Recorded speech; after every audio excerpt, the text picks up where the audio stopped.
continue with our business case studies to help you see what does this look like when you take it into the business arena. And this time we want to go inside Southwest Airlines. One kind of postscript to the TD Industries one, often they invite clients, vendors, suppliers into their sessions. In fact, the Carrollton Police Department officers are participating with them, which is a wonderful win-win.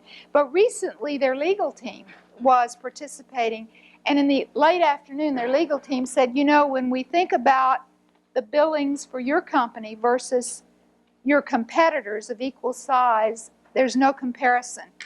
For the last many years we have no litigation, and that's the most expensive part of the legal bills, because you have such high trust and your clients know that if there are problems you're going to settle it, and they don't even think about litigation when they're working with TD Industries.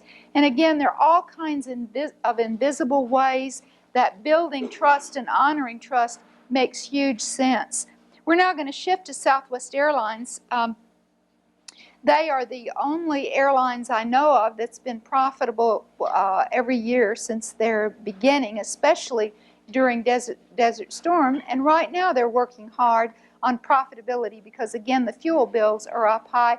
But one thing that I heard in a meeting early week with them is their officers reminding all of the employees that this is why in good times we're always putting aside for the bad times, the hard times. And yes, we're really working now on cost savings, but they just don't do it through furloughs.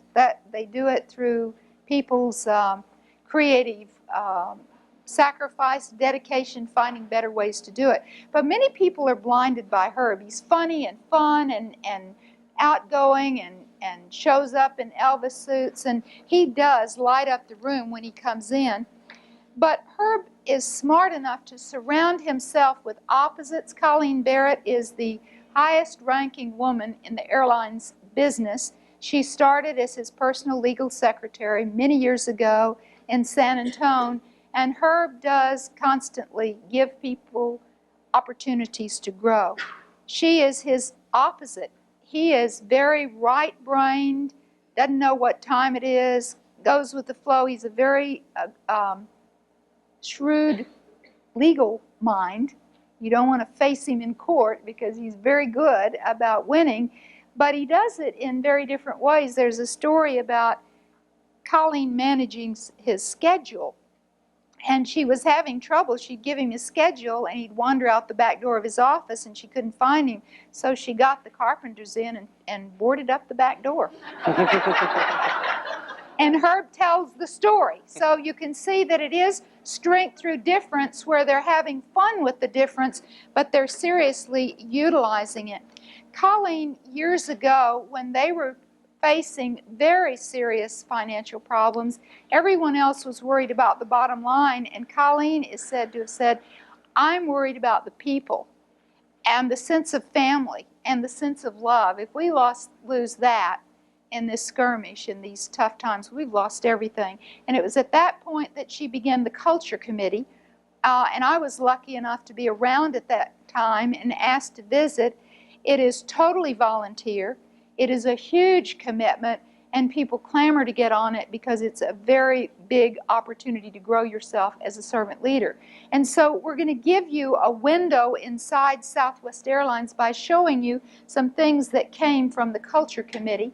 It started with 28 members that were handpicked from all over the airlines, from skycats, flight attendants, pilots, res agents, top to bottom. And we meet once a quarter for a full day with some of them, because of flying in and out. That's 12 days a year, and that's just the beginning. On top of that, you pledge 3 additional days to keep the spirit alive. And we start by saying, what are our current challenges? And then we break up into teams and brainstorm ideas to tackle those challenges, and everybody jumps on a team. It's the only committee I've ever been on when 100% of the people come back and are fully accountable.